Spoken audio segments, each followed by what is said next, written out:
Last year, I slapped some cream on me nuts that increased my testosterone. Now I did this because I was just feeling exhausted at the end of the day, every single day, no matter what I did. I was a relatively healthy individual, hitting the gym 5 to 6 times a week in search of the glorious promised lands of Gainesville. Some friends recommended this doctor to me, so I hit him up, and well, this is how the cookie crumbled.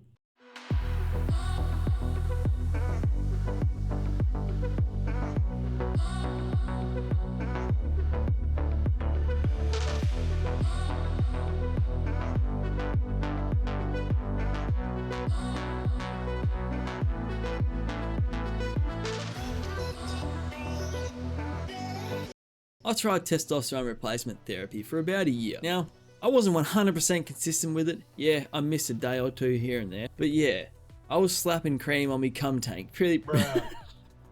But yeah, overall, I was slapping cream on me cum tank most days of the week. So I got some blood tests done, right? They were all pretty good. I think I was about 540 or 500 nanograms per deciliter, which is fine. That's the normal range, you know. But I mean, I still had the symptoms of low T, so he prescribed me 1 ml of Andro Forte 5% testosterone cream. I don't know how to. Oh, here we go. Ready? Through the power of editing. So there you go. I've still got some left over. That there's what I was taking. And 1 ml a day of that shit. I actually wasn't slapping it on me nutsack. I just couldn't do it. Hey, it's just so uncomfortable. I was putting it on the inners of my thighs because it's just felt better. Now I'm so thankful that I was prescribed cream instead of injections, because I don't think I will ever be able to stick a needle in my body in this lifetime. When I go for blood, I'm pretty much on the verge of passing out every time I get a blood drawn. Just the fact of some metal thing, some pointy metal thing going inside my skin and into my precious vein, a soft tender vein. No thanks, it's not for me. Just the thought of some sharp pointy metal object piercing my delicate, soft, precious vein, I could not stand it. So how'd it make me feel? Man, I had some good energy, hey. It gave me some really good energy. Point Cook, Victoria, mate. I don't even fucking live in Victoria, alright? Piss off. So it gave me a lot of energy and just vitality. Felt like I could do a lot whenever I wanted to, at any point of time in the day. So yeah, it definitely energized me. Gave me a lot of energy, a lot more energy. I could do a lot more throughout the day, at any point of the day. Whether it be at work, because I work a physical job, or at the gym. Just gave me overall a lot more vitality, I suppose. It's been a long time since I've actually been on it. So the doctor basically just sent me a questionnaire form to fill out. Basically just a scale of general well-being and stuff like that. You have to rate how you feel on a scale of 1 to 5. All those sort of things. For example, just a couple of the questions. How often do you feel nervousness, increased need for sleep, often feeling tired, irritability, feeling that you have passed your peak, feeling burnt out, having hit rock bottom, decrease in beard growth, decrease in ability / frequency to perform you know what, decrease in number of morning. Hey, alright, we'll stop right there. Let's try and keep it PG, eh? I think I've already passed that point. We are long gone. This is fucking XXX rated, ladies and gentlemen. We have passed the event horizon. Anyways, after all that nonsense, I got some blood tests done. Well, I got 2 blood tests done, both about 3 weeks apart. And even after all of that, he still just gave me the old juice and sent me on my way. Australian doctors, eh? Well, apparently Australia is actually the worst country to try and get prescribed TRT in. For some reason though, the doctor here in Perth, Western Australia, there is a doctor at a relatively large medical institution, and he just specializes in men's health and whatnot. And yeah, I believe he's actually finished up now, so he doesn't do it anymore. So I started TRT in August of 2021, and I stayed on it until end of last year, thereabouts. So over a year and a half on TIT cream. About halfway through last year, I got relatively ill. I was quite sick, extremely sore throat like I've never had before in my life. Now I'm triple vaccinated. I got triple vaccinated, yes. Come out with your bloody pitchforks. Anyways, and I experienced something very strange. One morning, I wake up. It's a normal bloody morning, alright? Everything's fine. Have breakfast. Make myself breakfast. Sit down on the couch to eat breakfast.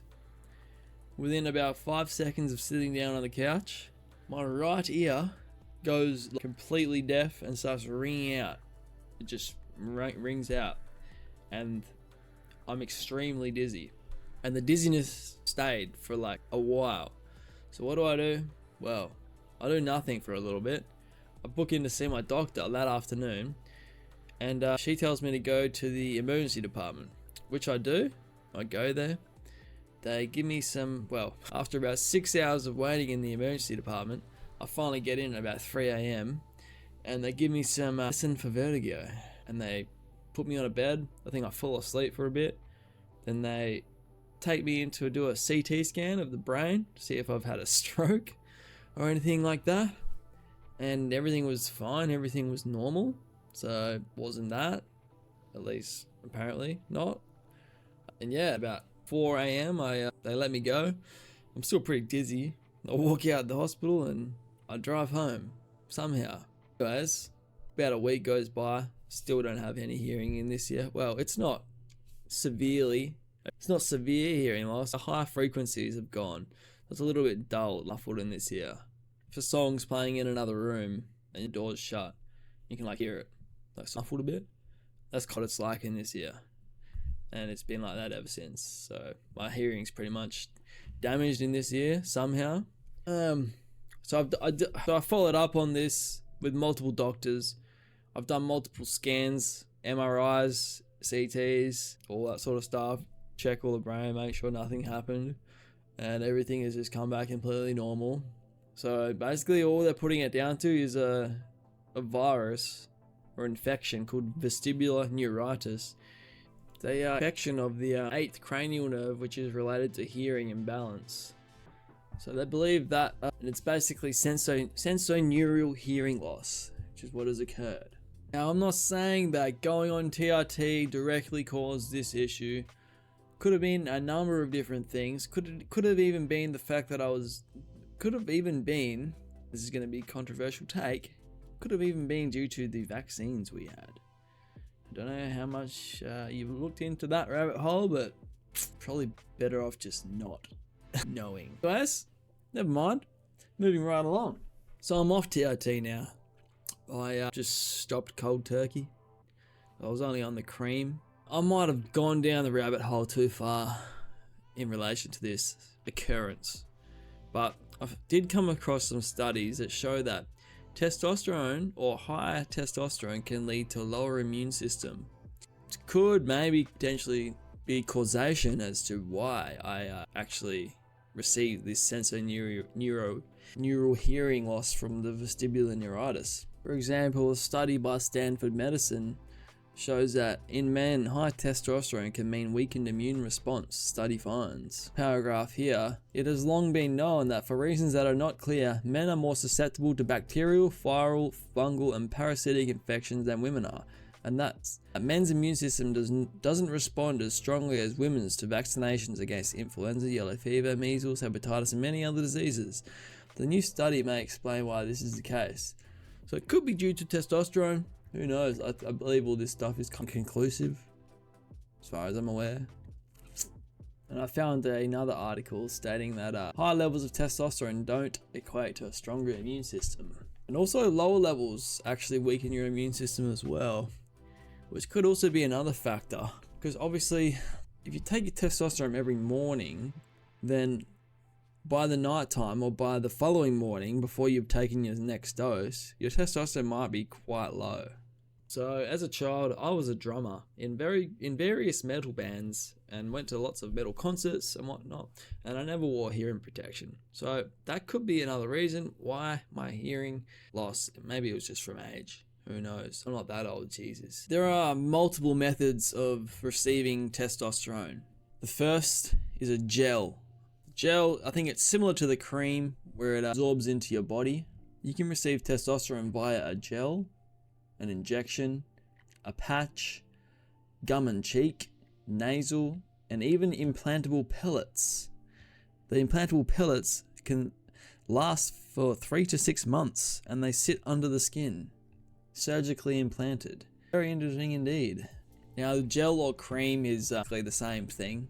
I opted for the cream. The advantages of the cream, I suppose, is that it's easy to do.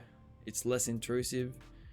You just slap that shit right on your old knackers and you're good to go. There's also a study that shows the testosterone cream doesn't increase red blood cell count as much as the injection does. Now, if you want to know why that's important, increasing your red blood cell count increases the thickness of your blood. You don't want thick blood because depending on how clogged your arteries are already from a fatty diet or from smoking, alcohol, anything, that's going to make the heart have to pump a lot harder and the blood has to be not as thick to get through the arteries. And if your blood is thick and you're on TRT, you can see where that's going to lead to. Blood clots, heart attack, stroke. That's why it's important that you have normal blood. I think a red blood cell count over 400 is entering dangerous territory. Mine's sitting at about 380. Even not being on TRT, I just naturally have high red blood cell count for some reason. Now, some of the downsides to testosterone cream is that the absorption rate through your skin is going to be varied depending on how much hair's there, how thick your skin is, how lean you are, all those things. So it's very hit and miss sort of method of delivery. Another is that obviously you have to put it on every day, and obviously you have to walk around naked until it soaks in. Now, the pros of the injections are that can be longer lasting depending on how you want to do it. However, that is not typically recommended in the whole TRT industry and field of research. Longer times between injection is believed to be less beneficial because you want to keep a steady state. Therefore, injecting micro doses daily is what is more commonly practiced. And obviously the other pro is that it's exactly how much you're getting every time, and it goes directly into the muscle. It's not sitting on the skin and soaking in like cream or anything like that. You know exactly what you're getting, and that's probably the better way to do it.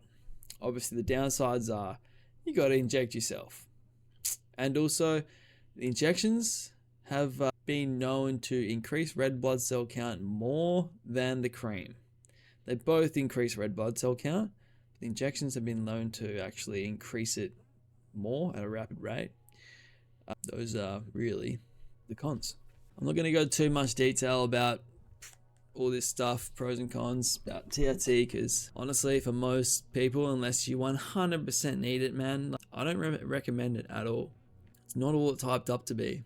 Now, of course, the most important thing, any reason why people do TRT is because of the gains, bro. Now, did I make gains on it? Fuck yes. Shit, man. First month of me being on TRT, I looked pretty nutty. So yeah, it's pretty amazing that a little milligram of some cream slapped on the old gonads can be that significant. Now, I had a half decent physique before going on TRT, and I'd been training in the gym since I was about 16 years old, 15, 16 years old. I've been on the weights. Yes, I might have taken 1 or 2 hiatuses here and there for maybe a 6 months to a year. But most of all, I've been consistently going unless I get sick. If I get sick, I stop going to the gym for like 3 weeks. Which I've been getting sick a lot lately. Anyways, that's beyond the point. So I've been training for about, let's say, consistently 6 or 7 years. Overall time in the gym. So I was 28 when I was 29 when I started TRT. I'm 30 now. So what have I learned from this experience? I've learned that you really need to take care of your body as you get older. You need to set that as a priority. And don't just take all sorts of shit just for no reason. Like, you really need to keep on track of your health, your micronutrients, your macronutrients, your sleep, everything like that. Absolutely essential. And I'm most likely not going to touch TRT until I'm much, much older. Maybe I'll reconsider then. But for now, I'm just keeping off that stuff, man.